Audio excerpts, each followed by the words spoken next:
Can you believe there are only 3 SEC games left on Texas A&M's 2023 season? It's crazy. It goes by so damn fast every single year. Just when you're getting into it, it's already about to finish. It seems like it was just yesterday we were previewing this team, talking about what had to be right for this team to reach its ceiling on the year. Of course, some of those things are still in flux. Offensive line play, getting a star quarterback, which unfortunately was derailed by injury. Corner play, which I think we're getting somewhat remedied recently.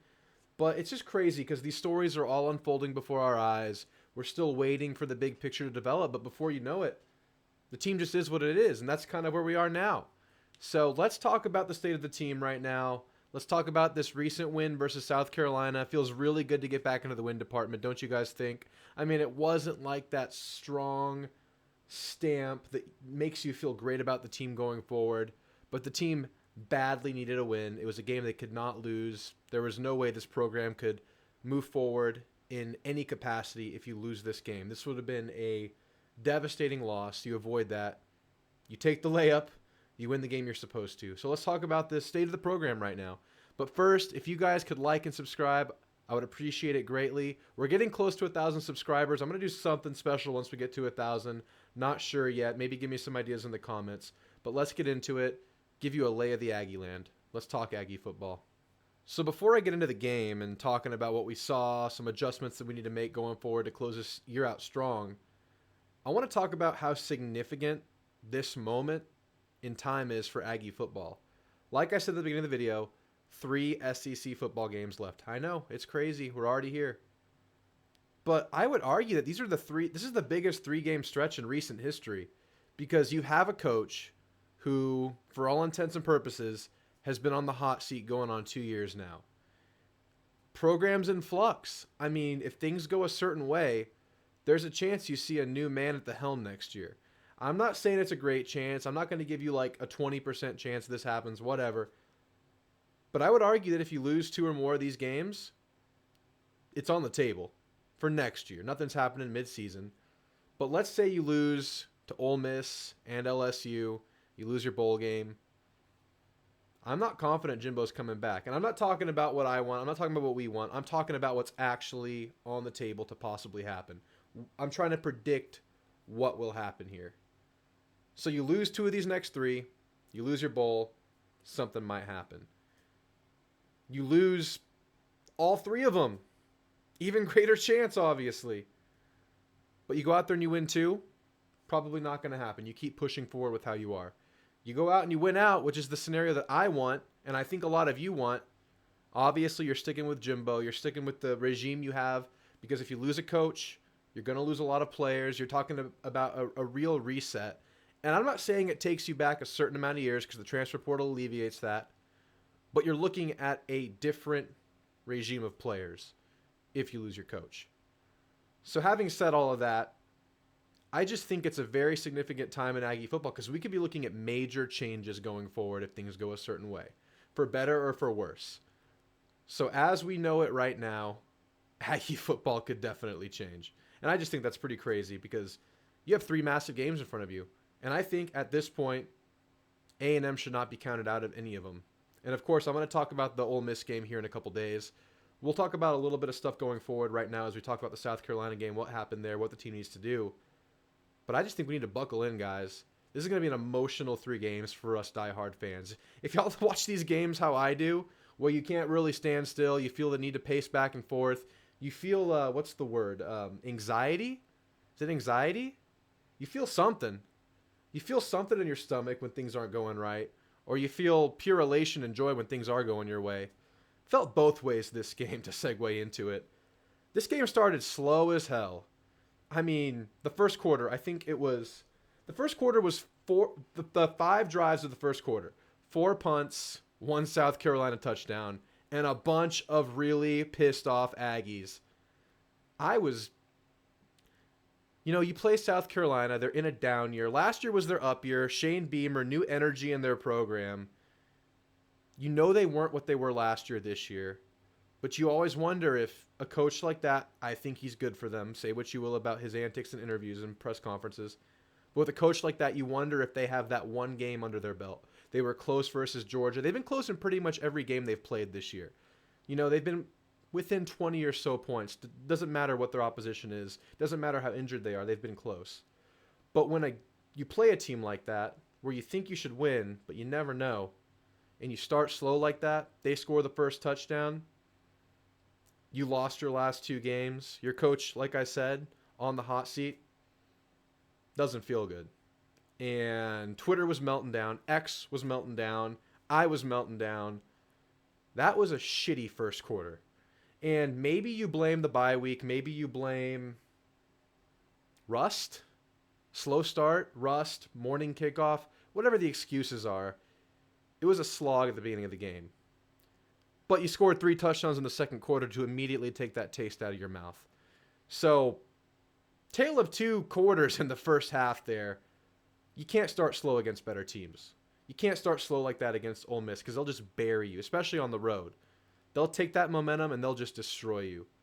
So that is an absolute adjustment that needs to be made. Or whatever you call it. I mean, it's a point of emphasis, right? You have to start freaking fast. I don't know how they address this in practice. I don't know what they can do to make that a point of emphasis this week. I don't know if you do like some quick starts where you just start the practice after you stretch with a couple of scenario plays, maybe like a 4th and 3 at the goal line to win the game. That's something we used to do in practice. It's just to kind of wake you up and get your blood going, make you start fast. You immediately start with like some high stakes scrimmage type scenarios, some real plays. Maybe that's what they do in practice. I'm just spitballing. I don't know how you fix that, but that cannot be a thing next week. So start faster. Speaking of adjustments, Jimbo made some adjustments this week. 4 for 4 on 4th down conversions. How about that? We called for it when it's 4th and a yard. You're not backed up into your own side of the field. Go for it. He also called a timeout before the half. And in his defense and in his credit, he still stuck with his philosophies. He didn't want to give them the ball. He didn't want to receive the ball deep in their territory, giving them a chance to get a 3 and out, get a turnover, get into good field position.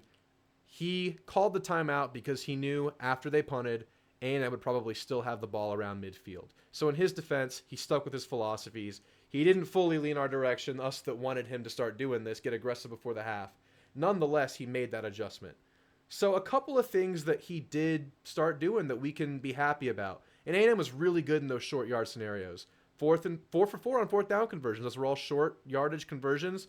I would say that the A&M offensive line looked its best in those short yardage scenarios where they just had to pin their ears back and go.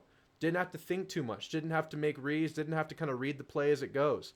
Because what I've been seeing from this O-line, when you're making combo blocks, when you're having to find linebackers, read the twists, that's where they're really struggling, getting out of their technique, losing. But it's a physical O-line. I mean, it's not the best O-line, but they're physical as hell. They're huge as hell.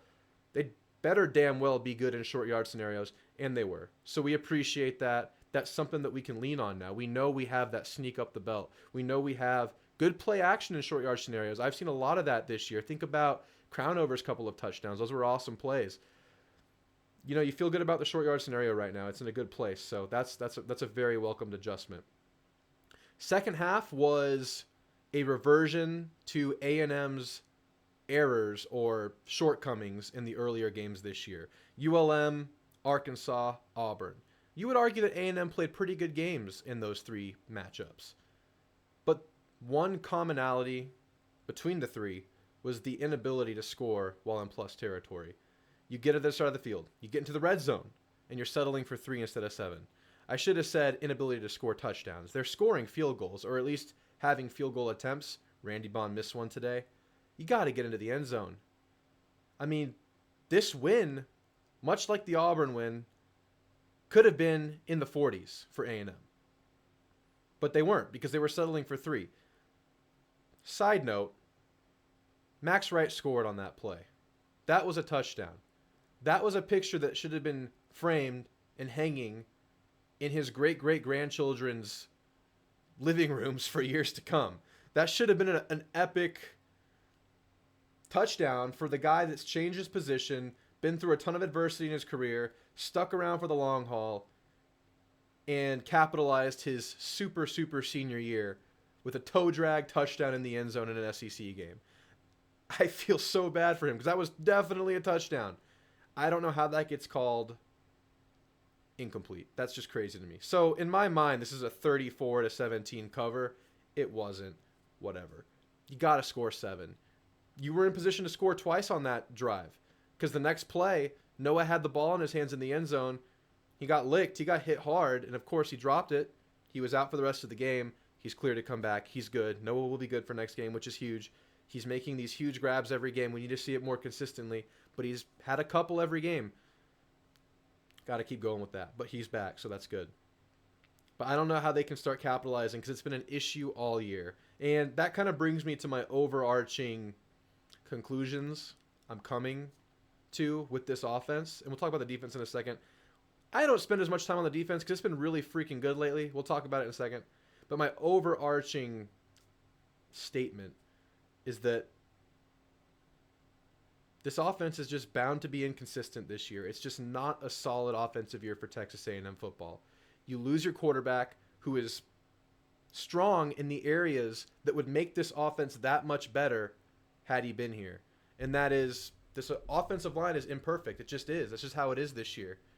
But a quarterback like Connor Wigman can work with that.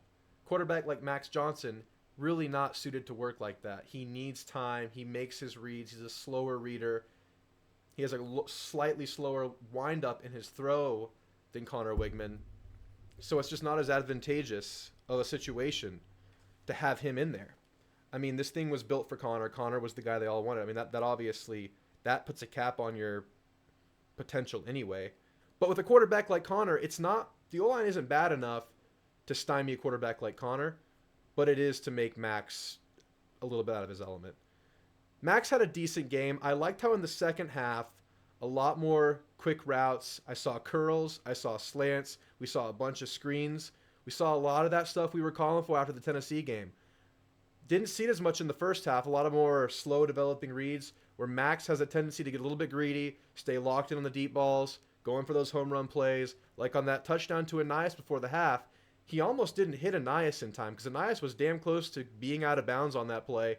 And if Max waits another half second, he might not have been able to reel that in. But he got it to him, and Anias was able to score before the half. But I loved the quick hitters. It worked well. Max was locked in with them. O-line doesn't have to hold their water for quite as long. You get your playmakers involved. And like I said in my post-game video, I love the receivers getting involved in this game. I love the diversity of the receivers. So many receivers getting grabs. Besides Moose Muhammad, because he's not playing right now. I'm not sure why the reasons are. I'm sure some of y'all have speculated what's going on there. Sounds like there are some internal issues with him and the staff. That happens from time to time. Sometimes players just can't get it right with the given staff. I don't think we're in a position to complain about that because we have 3 super... I don't know if Noah's a superstar yet, but Anias and Evan are superstar receivers. And you can't tell me that Noah doesn't have the most raw ability out of the other receivers in that group based on his size, hands, and just his ability to get contested balls. So, yeah. Love the receiver core, but these running backs, especially without Moss, this offensive line, and this quarterback, they're just imperfect this year. It's just how it is. I think this game in particular, if Moss plays, there's a lot more yards on the ground in this game. The O-line did not play a clean game. However, instead of some of these 2-yard scenarios where Owens is kind of just running into brick walls, there were areas for running backs to squirt through for 4 to 6 yards on some plays that weren't blocked properly if they just make slightly different decisions, different cuts, different angles. I think Moss hits some of those. You really hope he's back this week versus Ole Miss, and Jimbo says he is back. But we saw Ruben Owens get into the end zone for his second touchdown of his career. Really good to see that. We saw Amari Daniels, once again, late in the game as a change of pace back, hitting the hole for a big gain. That's where I think Amari is best for this team. He's very explosive at hitting the hole. He's very quick. He has a great acceleration. He doesn't have top-end speed to break away, but he can hit that hole really hard, so I like that in second halves of games. Keep working towards that. Before I get out of here, definitely want to touch on the defense because Edgerrin Cooper is a damn superhero. He's the best linebacker that I can remember at Texas A&M in the last 20 years. Definitely. He is a game changer. He's making a hell of a lot of money. He might win the Butt Kiss Award. He got Defensive Player of the Week, SEC Co-Defensive Player of the Week. I mean, there aren't enough superlatives to talk about this guy. And he's a guy that I and others have talked about for years as having that leap in the chamber, that star leap. And he absolutely made it this year. How awesome is that for Edge Cooper? But Torian York, Fadil Diggs, McKinley Jackson, the whole D-line, they all played super solid this game. Held them to 38 yards rushing, I believe. Just an amazing game up front. And like I keep saying, I think they found something with Deuce Harmon at corner. They rotated guys in. We saw Sam McCall out there, had a good pass breakup. We saw Javen Thomas out there. I think he had a tackle. But I really like what we see from Deuce Harmon. He gave one big play up, but he was good in a couple of jump ball scenarios. Once again, like he was versus Tennessee, an issue that A&M had versus Alabama. I think he is the perfect cure for the issue that was plaguing the deep ball outside on these one-on-one cornerback situations. I think you roll with Deuce Harmon and you save DeBerry for inside stuff, for nickel play, maybe move him to safety if you need to. Even though it looks like Damani and Jacoby are staying at safety for now, you have DeBerry who can plug and play anywhere else inside. And I just like what's happening in the secondary right now. It bodes well for the future of this year because obviously you're playing up against two really good offensive teams in Ole Miss and LSU, and I think this is a really good revelation late in the year. So I think this defense keeps A&M in any game they play going forward. I think, the offense is super inconsistent. You don't know what you're going to get game to game. Dan, you don't know what you're going to get series to series, quarter to quarter. Because we saw in the first quarter, unable to do anything. In the second quarter, 3 touchdowns. So inconsistency is definitely the mantra for this offense. Can they put it together for an away game? I mean, what is it? 8 losses in a row on the road for A&M? You get over this hump versus Ole Miss, you can do it versus LSU. So defense is going to keep you there, man. Can the offense get it? Well, all right, guys, I'm going to get out of here. Like I said, like and subscribe. I appreciate you guys interacting through the ups and the downs. These videos are pretty hard to make after, losses and when A&M isn't doing well. It's just, you get a lot more natural energy when your team is on fire, winning games. You feel great. And unfortunately, I started doing this last year, so I haven't really had a long stretch of doing that. But it's much more fun to do these videos after wins, and I appreciate you guys being here. But I'll see you guys tomorrow with my Ole Miss preview video. Am I going to pick us to win or lose? I don't know, man. I don't know where I'm at yet. I have to think about it. I'm going to look at some Ole Miss stuff tomorrow morning, lunch tomorrow, all day pretty much. I'll be listening to Ole Miss pods, let you know how I feel. But guys, thanks for being here. I'll see you soon. Gig 'em.